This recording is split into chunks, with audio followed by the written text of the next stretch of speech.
Welcome to Running the Table, the podcast where we run through everything on the table in the world of college basketball.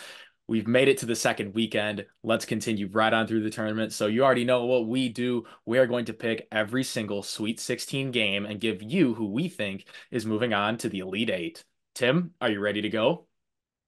Let's run it. It's been a wild one. Absolutely. It's been a really fun tournament. Some awesome moments, some awesome games in the second round. I mean, the bracket itself ended up being like a little bit chalky, but the games were phenomenal. But before we get into those, since we didn't do it in the first round, how we ended up doing, we kind of dropped the ball on that one. So, um, I kind of dropped the ball on my second round picks. well, I we'll you get to you that. talked We'll get to that. We went 19 and 13, both of us, in the first round, so we were on a pretty even footing. And now, Tim, how did you drop the ball, good sir? Well, here's the thing. I thought that we would see some more upsets like we did in the first round, and like you said, it went pretty chalky in the second round. Now, granted, some of those were very close games, including ones that we Oh no, actually I got agree. right. Yes, Some I of the ones we even completely got right were agree. very close games that could have gone both ways. But Like there were yeah, some games that we were sweating the entire way. Like even the ones that we agreed on and got wrong, or there were multiple games that went into overtime that like we were either on the opposite sides of, or we were on the same or side. double overtime. Yeah, we'll get to that later. But as far as records go, I went 12 and 4 somehow, and Tim also somehow went 8 and 8. So that puts me at 31 and 17 overall, and puts Tim at 27 and I 21 did not overall. plan on giving you a 4 game lead in the span of one round.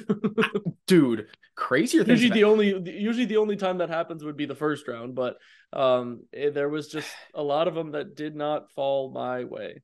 No, Or not at all.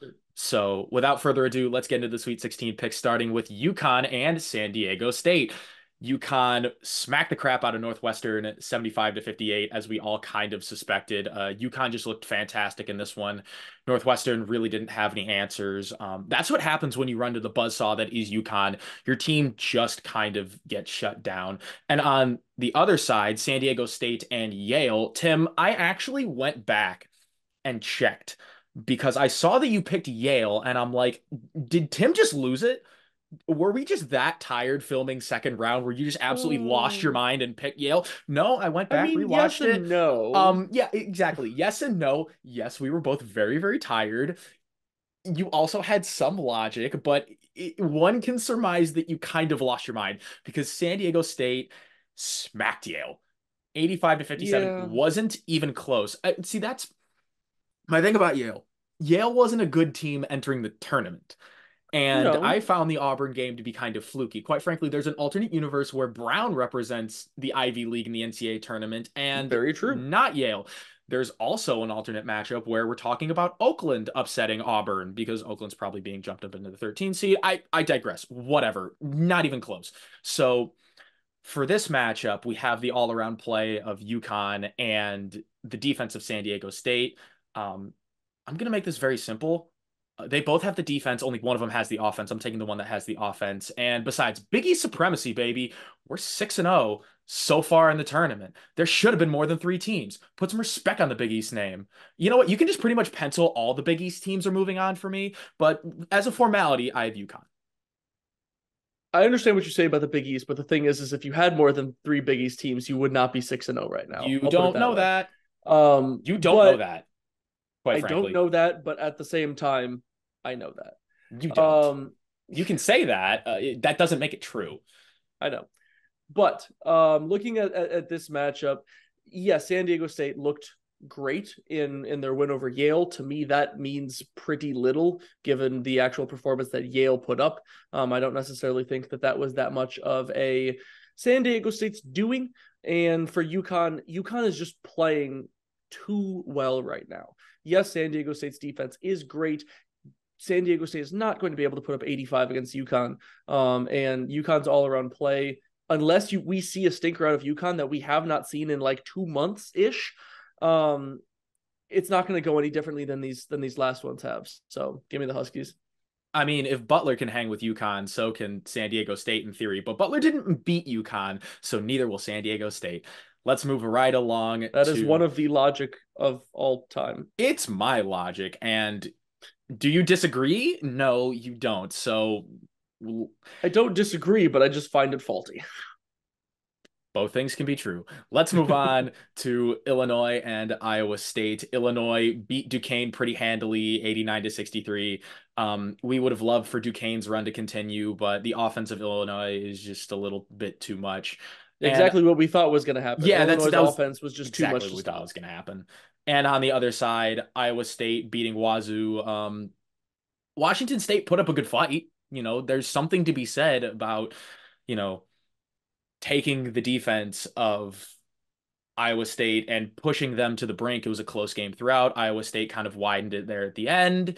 Um, the only problem is if you're scoring 56 against an Iowa State defense, you're probably not going to win many games. So that's just basically what To be happened fair, there. that's what Iowa State's defense does, though. Yeah, they are So just that despite it good. not being a super convincing win on the offensive side of the ball, like they didn't put up 82 like they did in the first round against North Dakota State, that is more of an Iowa State type victory, though, against a more equally matched team. Obviously, I would not call Wazoo and Iowa State evenly matched, but No. in a more evenly matched game, that is more of what you expect to see at Iowa State. When they get pushed, they Mhm. look to keep games lower scoring, and find their ways to win from the defensive end of the floor, and that's what they did. Well, that's what we're going to see in this game. You have two teams that in theory are evenly matched, but they're on polar opposites of the Entirely different spectrum. different strengths, yeah. Absolutely. Illinois is score, score, score, score, score, and Iowa State is defense, good fundamentals, playing hard until the whistle. So, um, see, Tim, since I have this 4 game lead on you, I can afford to be a little bit more aggressive. Um, but that's not guiding my picking. It's just fun to mention, and it's fun within the confines of the competition. I like Iowa State. I like what they do. I like their game plan, but Illinois has so many weapons that they can throw at you. And when they get going, they're almost unstoppable. You saw a point in both games of the first weekend where Illinois just kind of flipped the switch, turned it on, and then it was game over. Let's run, let's go, let's leave them behind. That's what I think is going to happen here. It's hard not to like what the Illini has done. I understand that it's a little bit of a risky pick as much as I've loved Iowa State throughout this, like the entirety of this tournament leading up to it, their conference tournament. I'll pick the Illini go though. Why the heck not? I mean, here's the thing: you call it a risky pick, which I do get because I think sometimes a lot of people just call it in generally a risky pick to pick Big Ten teams to go far, given the history of the Big Ten in more recent tournaments. But if you look at this Illinois team, they really haven't given you much to doubt, especially in terms of their ability to score the basketball and be the top offense in the country with their scoring ability lately. They've actually pushed themselves to the top spot. Putting up 85 and 89 in the first 2 games is nothing to shrug off. So this Illinois team is legit. A, I need to try to catch up some ground. B, I also do believe that the one thing that could be Illinois' downfall in this one is turnovers, because that's the one thing that Iowa State is going to look to capitalize on. Yes, Illinois has the ability to score the ball over the place, but the one thing that's going to stop them from scoring massive amounts is if they don't get shots off.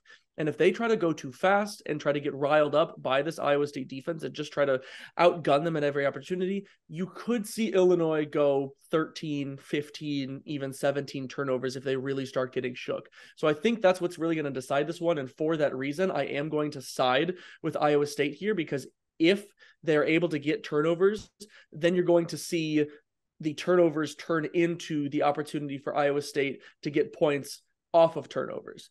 And I think that's going to be the main thing that guides their offense to a victory today, because Illinois' defense isn't necessarily great, but it's also not bad. So I'm not going to call, Illinois' defense like exposable, even though it has been a part of the season. But I think the Cyclones have the ability to rile up Illinois in this one, and I kind of got to ride that wave. I mean, fair enough.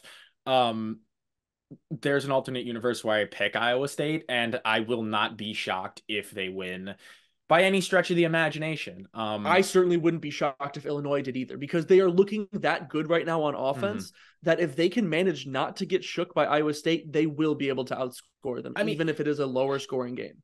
Illinois is sprinting right now, but it's kind of hard to continue sprinting if you run face first into a brick wall. And that is what Iowa State is. So, Very possible. um, it could go either way, honestly. Up next, we have North Carolina and Alabama. North Carolina, they beat Michigan State, and I'm so upset because I've been bagging on Michigan State for months, months, talking about how they're Shouldn't have not picked them. good, how, they shouldn't be in the tournament, how fluky this They fooled is you. Izzo magic. No, Well, I wouldn't they say they didn't fooled fool you me because North Carolina is still a very good because team. no, no, It's not no. like they got I quote Dennis Green. They are who we thought they were. Fraudulent. Frauds. Frauds. Did you have to think about Frauds. how to spell frauds for a second there? F R You want to A leave U me D S alone? frauds. You want to No, leave me not at all. alone? Well, you're mean, and we have another game to recap. Bama defeated Grand Canyon 72 to 61. It was a good run for Grand Canyon, but The Lokes were hanging with them for quite a they were while there. hanging I with think them. they just ran out of steam. That's really what it came Absolutely. down to. You can only go so And far Mark in this Sears is tournament. good. Mark Sears, big good. Mark Sears, not that good, though. I have the Tar Heels because, like you said, the Tar Heels are a very, very good basketball team. And quite frankly, I'm surprised Alabama's made it this far in the first place. Um, I think North Carolina is just a more well-rounded team. Yeah, and I think North Carolina with the way they've been playing in this tournament has been a they've been almost a criminally under talked about one seed Hmm. because of the way that some of these other one seed games have going. North Carolina's put up 90 and 85 in back to back games. Like nobody really seems to want to mention that. So they look very good right now. And we've Against talked better about defenses than the one they're going to play, might I add. exactly. We've talked about Alabama's streakiness and their ability to want to end up in shootouts. Obviously, we didn't necessarily see as much of that with Grand Canyon. They only put up 72. But I think the way that North Carolina matches up with Alabama and the way that North Carolina's been playing, I think this one plays into the Tar Heels' hands. So I will go North Carolina as well. It's going to be weird with the way that some of these matchups have gone to Hmm. not go a little bit chalky in some of these matchups, but It feels like you have to. at this point, with the way that these teams are playing, it's less about the seed that's in front of Mhm. these teams' name. It's just what you're seeing on the court. I mean, the seeds can be so deceiving. Yeah. Like I'm looking at my picks, and I'm going like, all right, got a few ones, got a few twos, don't have any three. Like, and I'm like, this is too chalky. I hate it, but it's But how here's the it thing: there could are some tournaments that genuinely just go that go. way. Right now, that is the way that this I tournament feel like is this going. is an exception though. Like I don't remember a tournament that has been this chalky, but I digress. We have more games to talk about. And to answer your question, yes, I did have a mini brain fart on how to spell frauds.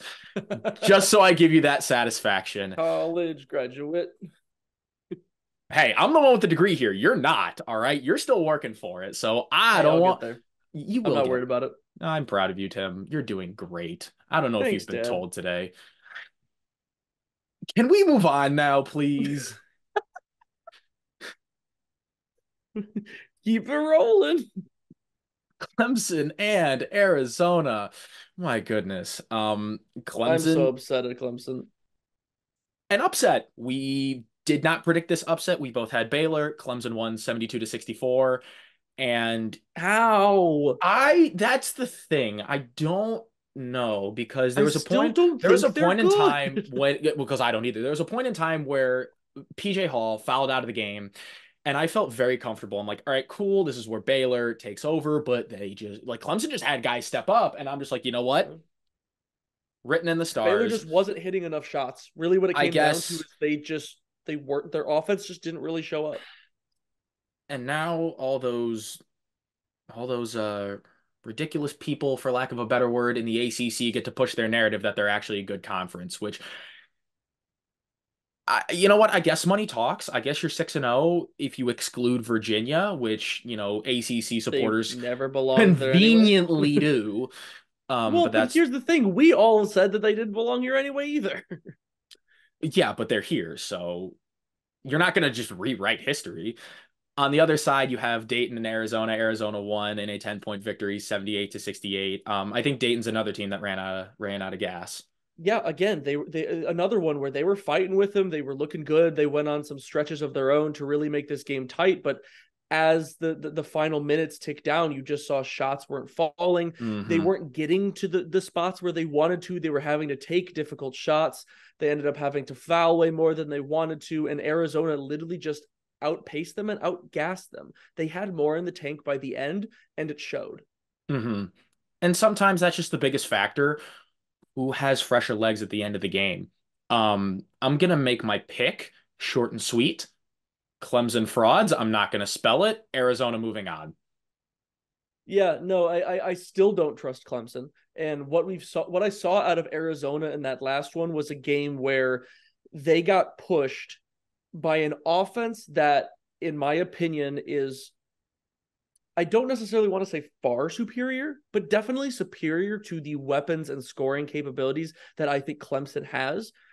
And they were able to take their best punches and still come out ahead. Regardless of what type of game that Clemson puts up, I don't think they have the offensive weapons to outscore Arizona, even if you have some of Arizona's weapons off. Because we already talked about how off Caleb Love was in the first round, and Arizona still put up 85 again against Long Beach State. But the proof is that they still have the ability to score the ball in a lot of different ways. I got Zona, even though I still don't really like them either. But the way they've looked, they forced me to put a little bit more trust in them, at least more trust than I have in Clemson. Yeah, I mean, it's lesser of two evils. You don't really like Clemson on the other side. This is more of an anti-Clemson than a pro-Arizona thing. Um, and if Clemson wins, so be it. I will go down with the ship on I'll that one still and hate say, it. yeah, no, that doesn't mean I gotta like it. Up Yeah, next, we'll talk about Houston and Duke. What a battle from Texas A&M. Houston outlasting them 195 in overtime. We haven't had many onions moments yet, but Anderson Garcia at the end of that was a regulation, shot. I wish that was for the onions. win. Can we talk I about the wish it inbound was. pass though? Because the That was inbound a pass was just as crazy, impressive. wild inbound pass. Yeah, like he The threaded that. the presence of mind to notice that Wade Taylor isn't open, look at the other options, see Anderson Garcia alone at the top of the key, borderline roll it to him, and then for Anderson Garcia to knock down that shot. I mean, Yeah. I thought that was going to be it. I thought that momentum was going to carry Texas A&M to the victory. But I have to I give credit to cannot Houston. believe I I have cannot to. believe that Texas A&M was able to foul out as many of Houston's key Every players starter, every and starter. still not manage to put the game away. And you know what it came down to? Houston Dear scored 100 and Lord, Texas A&M scored 95. nothing about the actual final score of the game. Look at the free throws. Texas A&M Yeah. got to the line so often and missed Yeah, they left some points on the 16 free board. throws. Yeah, it's I mean, the fact ridiculous. that they were able to shoot 45 free throws was insane on in its own right. But to miss 16 of them, and I think some of those were probably front end of one and ones as well, so they probably could have shot 50 free throws. They did have a lot of one-on-ones that they Man, left on the table. they had that one. They If they did. just knock down free throws in a way that they're plenty capable of, it doesn't take a buzzer beater three to send that game into overtime. So that one definitely hurts Hey, for maybe the Texas buzzer beater A&M. three is the winner. Yeah, All you need is one. but regardless of all of that, for what Houston did is nothing short of unbelievably impressive. The depth and just determination that team showed, losing so many of their key players throughout the game, and towards the end of overtime there to be able to close that out, super impressive. And on the other side, Duke is still dead to me. Um, you can pencil me in as a Duke Ooh, hater. that I was hate Duke. This is why that was Duke not what sucks. I expected out of that game, though. Wow. Neither one of us did. And you got TikTok and dancing head ass over here dropping 30. Um, I mean, kudos to him. If you can do that and drop 30, I mean, then you can make whatever TikToks you want. Go be happy, man. Do what you need to do. But either way, I don't even want to call it a letdown because For Duke to put up 64 against Vermont and then go for Yeah, Duke, because 93 Duke went against for JMU, I'm like, 93. Yeah, it's like, where was this Duke team the entire time? yeah, I still don't like them. I still think they're gonna lose. I'll pick against them again. You know, yeah. Houston, I fine, think fine, what I fine. You see got me. I'm out I'm a of Duke this hater. game. Fine. I mean, to be fair, I'm right there with you. I've been right there with you about this team for the majority of this season. But obviously, they put up a great performance against JMU. They put up a very convincing performance that they are now playing much better basketball than they have been for a lot of recently. But I still don't see what I see in Houston. What you saw out of Houston outside of just them putting up 100 in overtime or whatever, it's the intangibles, it's the depth, it's the guys stepping up, it's the leadership, all of the above on this Houston team. Obviously, I was picking against them.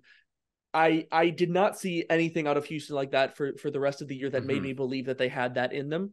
Now I see that they do, and I don't think, especially this Duke team with some of the Yeah. bit of the divas that they have on them, I don't think they have the resiliency to take down a team like Houston, regardless of the basketball side of things.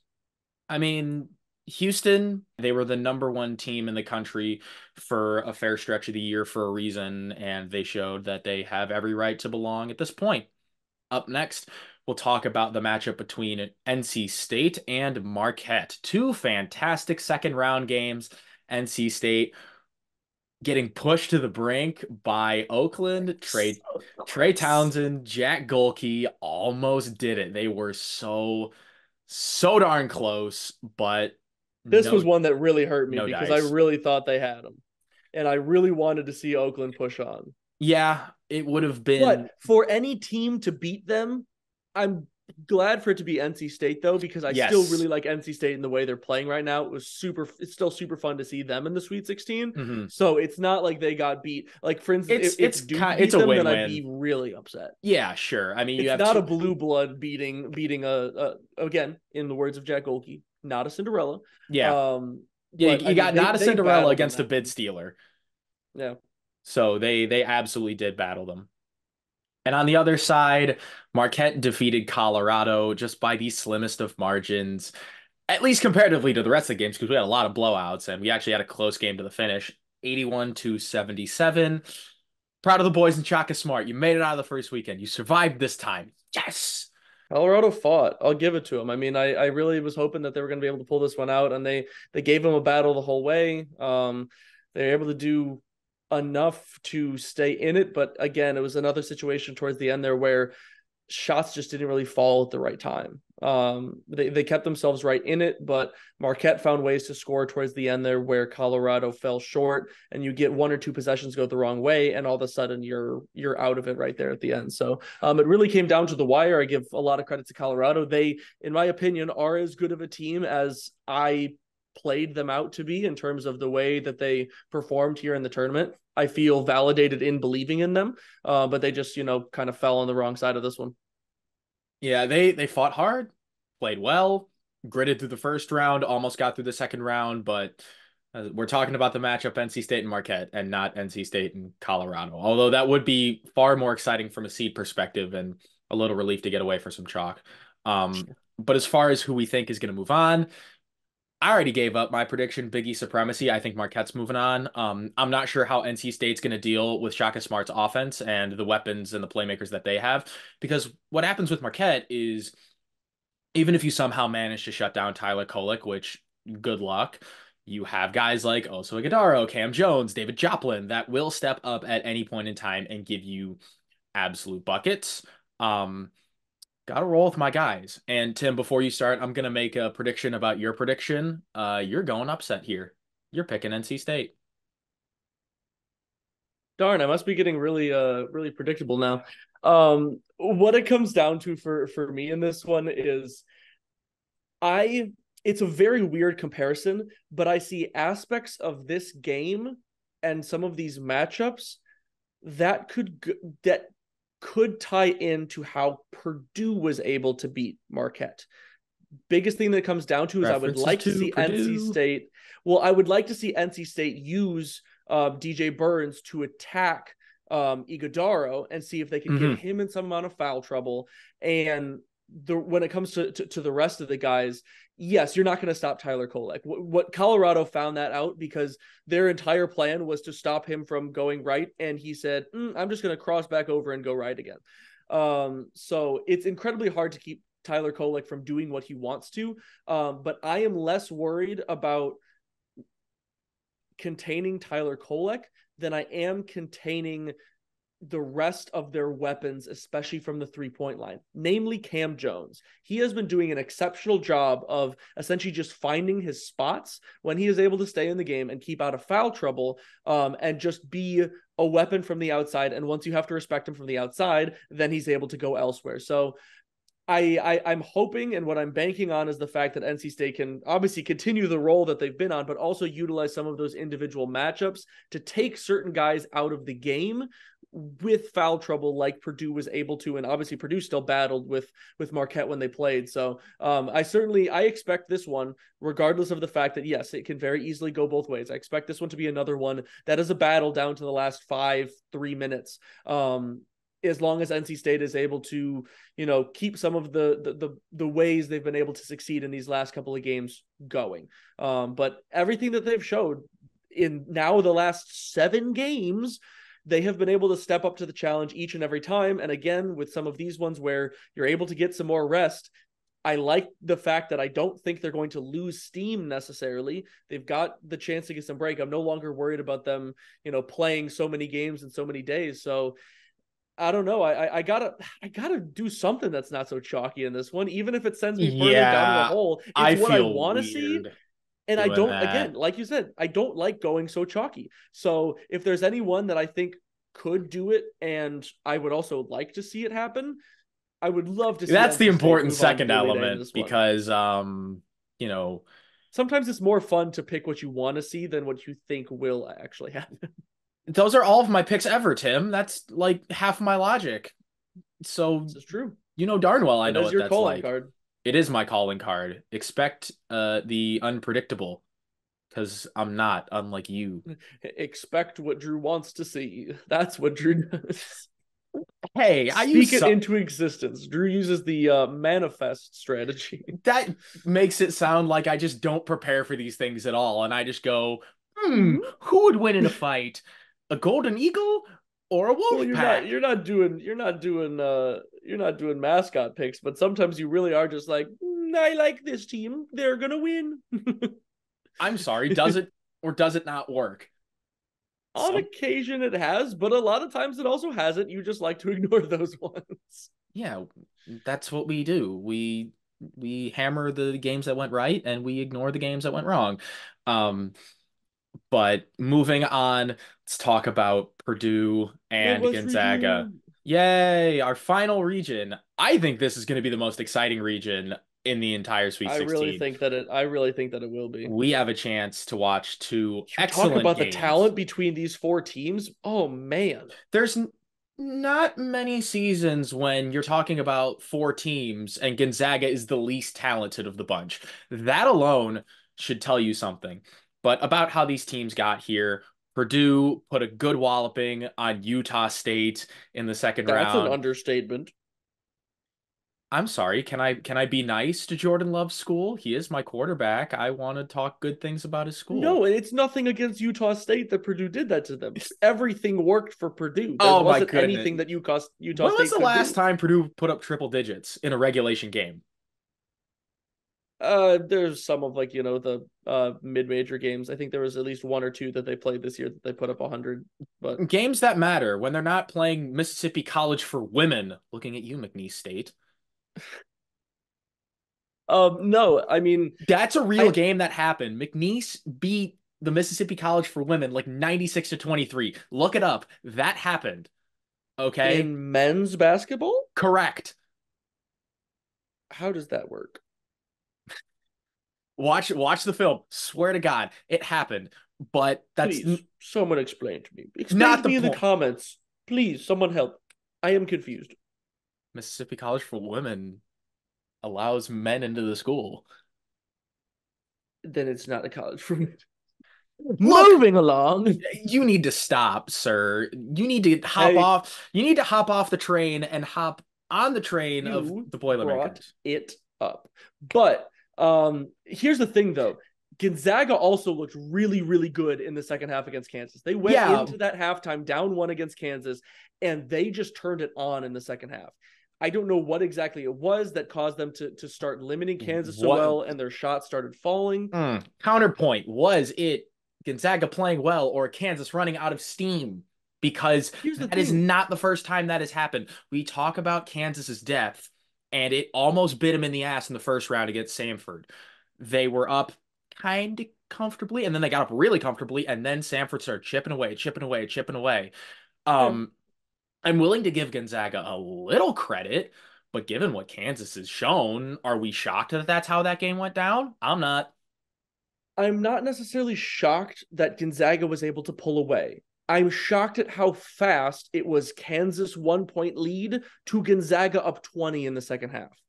That Fair happened enough. strikingly fast. It was Fair a enough. colossal collapse within like 10 minutes. It went from Kansas up to Gonzaga up 20. So I do have to give Gonzaga credit for that. Dog, And they rock are playing chalk. very good basketball right now.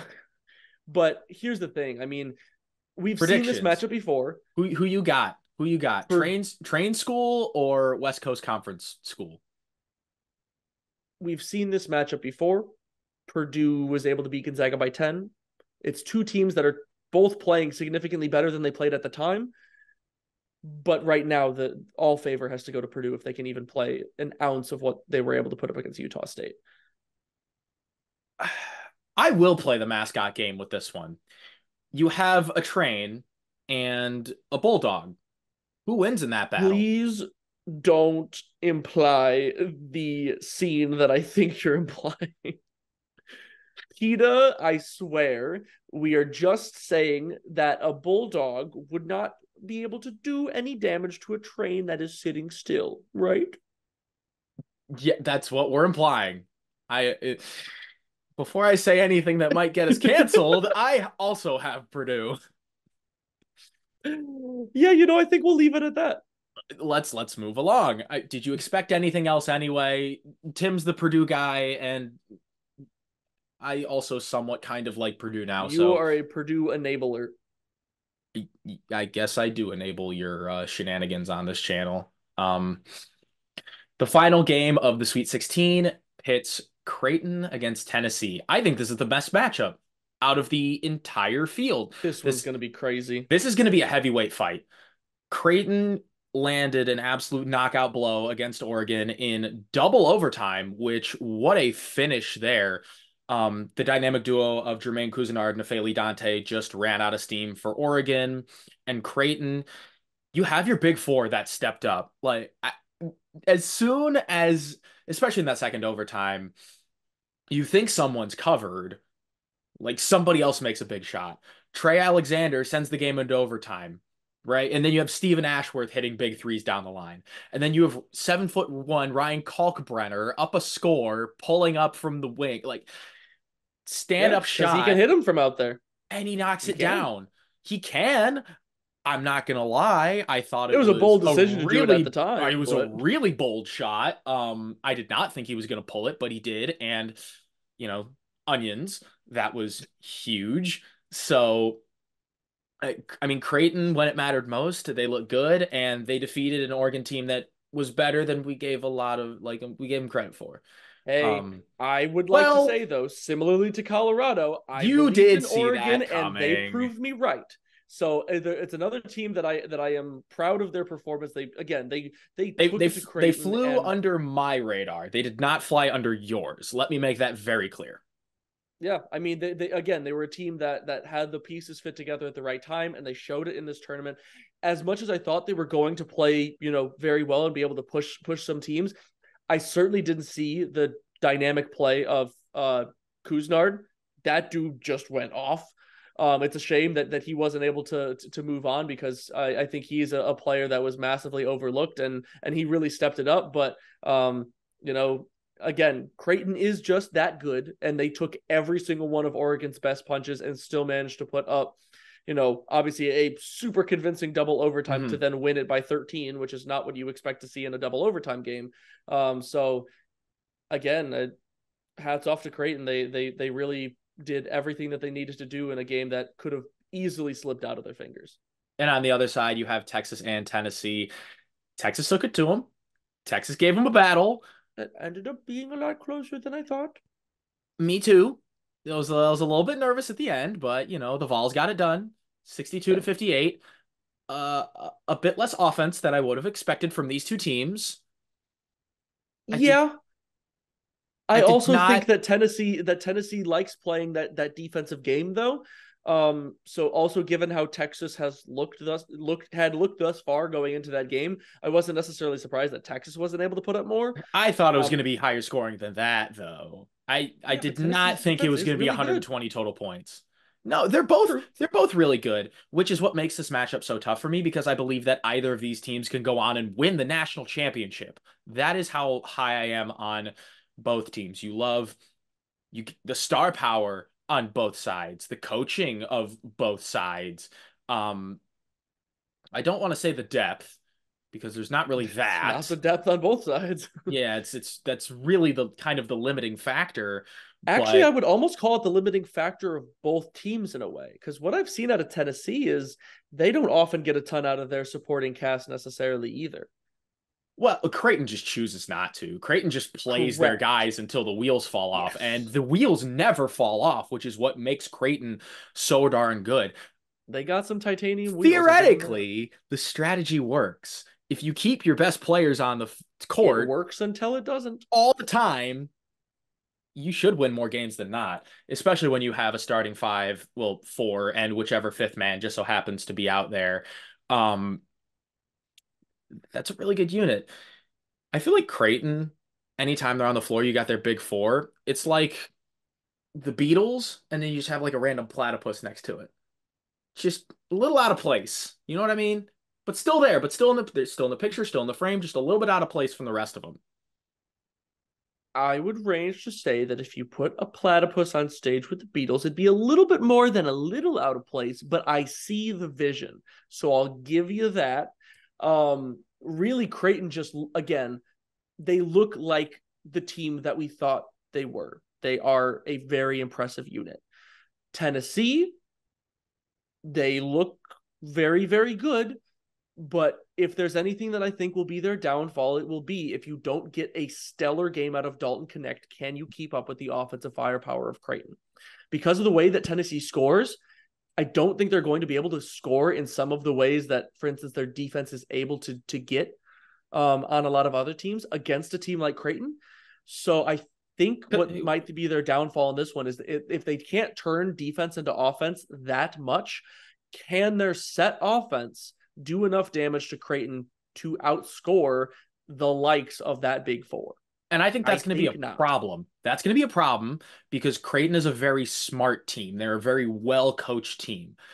They don't turn the ball over that often. And they These guys still don't are foul. So good luck getting them incredibly out of the game. experienced. Yeah, they're gonna stay in the game 38 to 40 minutes, whether you like it or not.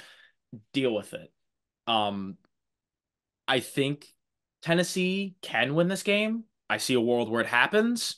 Oh, totally. I'm not going to say that Tennessee is like not a factor in this game. I Like mean, they could totally pull this one out, they totally but could, but it's not gonna happen.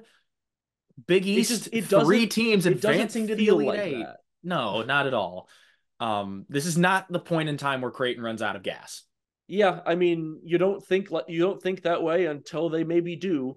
But I'm not gonna say that now is the time. Yeah, I theoretically speaking, they don't run out of gas until they do, but they haven't yet. So why would I hold any reason to believe that they're gonna? So You have a point. it is one of the points of all time. And that is We'll see all how it we plays out. got for our Sweet 16 predictions. If you haven't watched our first and second round, go do that, as well as Tim's recaps of Purdue throughout the tournament and Purdue's path to the Final Four. They're still alive. There's still a chance it comes to fruition, but only time will Hey, tell.